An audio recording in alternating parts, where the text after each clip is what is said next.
Hi everyone, it's Genene here. For today's short restorative yoga practice, you have the option to grab either 2 blankets, that's what I'll be using, or a bolster. If you don't have them, that will be fine today. With that, let's get started. Let's begin with Anjaneyasana to start opening up our quadriceps. So come to hands and knees. And right away, if you have sensitive knees, make sure that you throw your blanket underneath your knees. And then step your right leg forward. Place your hands on your right thigh. So first 90 degrees and feel the stretch through your quad. Slowly start to move your pelvis forward. And then eventually, if you keep going, that stretch moves into your lumbar spine, your low back. Feel that start to open. And breathe just here. So your back leg, I have my toes tucked under to keep that back leg active. Pelvic floor is lifted. And then bring your hands down to the floor and switch sides. Just for balancing issues. And then first, you're coming up 90-90. See, bent 90.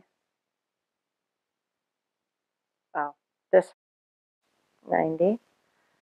And then start to take that pelvis forward slowly. Eventually, you'll see what happens is in your own pelvis, it starts to tilt forward, and that starts getting into your lumbar spine.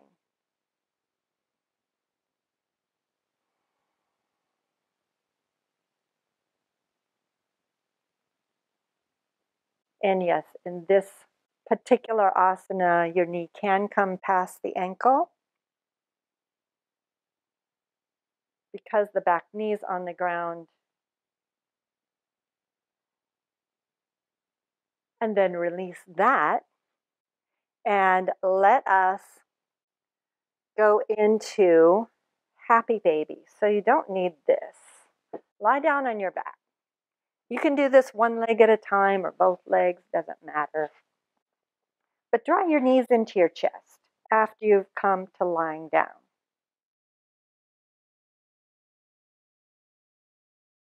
And then grab the tops of your feet from the outside. Take your knees wider than your shoulders.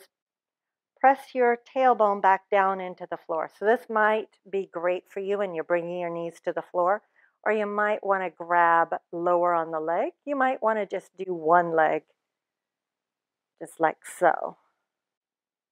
And if you've just done one leg, go and switch to the other side. So that right knee is going towards the floor on the outside of your torso. You're getting a glute stretch here. That's why we're doing this one. I'd like to know why. And then release. And we'll go back to our quads. Come back up for Virasana. So come to your knees.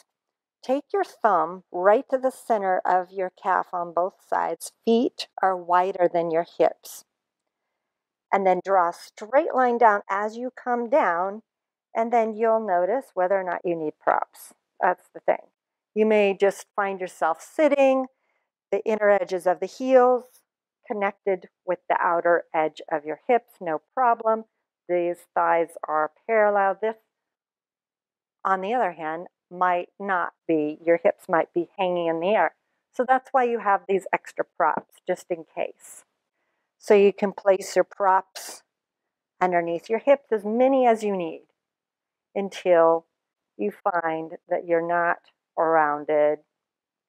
And you can also throw a blanket behind your knees if this is too intense on your knees. This is restorative. Well, it's never okay to be in pain.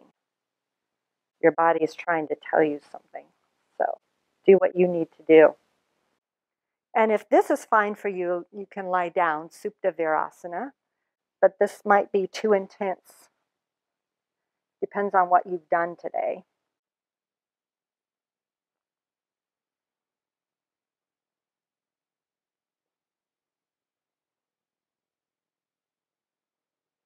You might find that you can just go back a little bit. That's cool.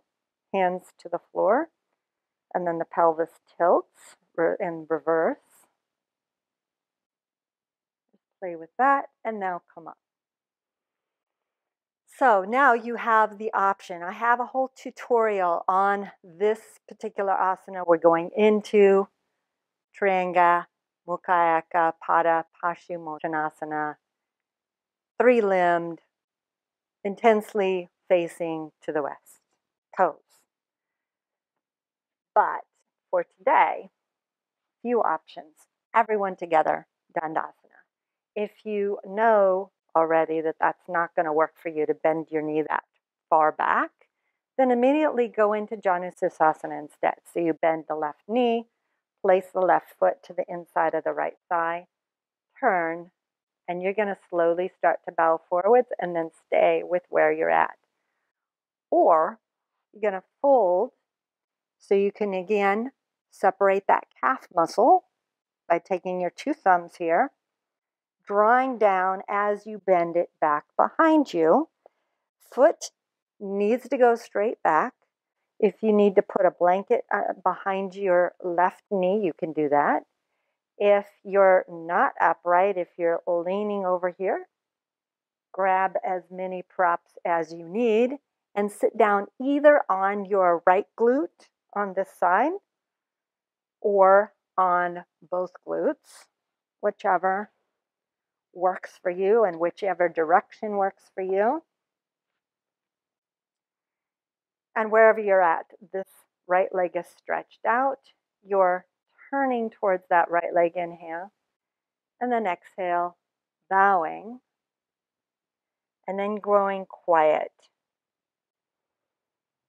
So feel the length on the inhale and on the exhale, that bowing inward. You may find it works better for you to actually go not as deep as you're usually able to go, just back off because we're holding this for a long period of time. If you had a number of props, you can stack them up on your legs so that your head is supported.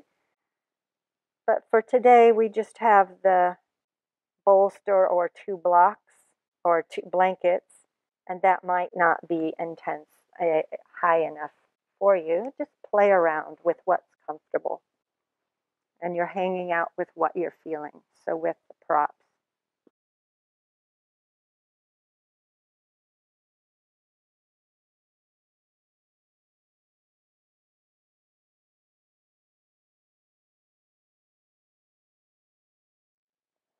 Now inhale and slowly come up. We're going to the other side.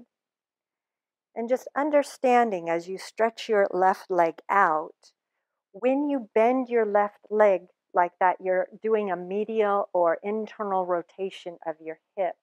So either it's super easy for you, just naturally, or it's not.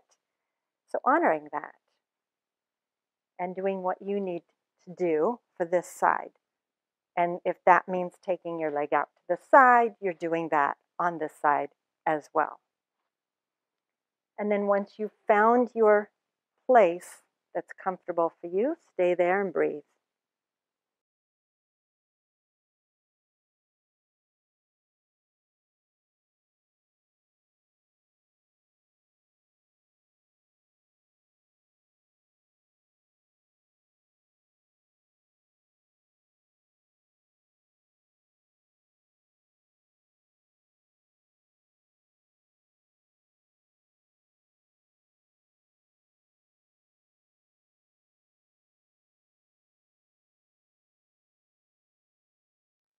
On your next inhale, walk yourself up slowly.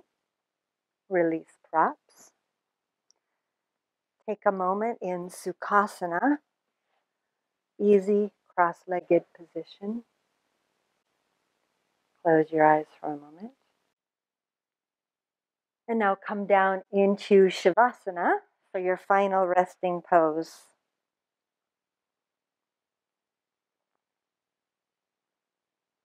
Make sure it's comfortable and easy. No props getting in your way. Gently allowing your eyes to close.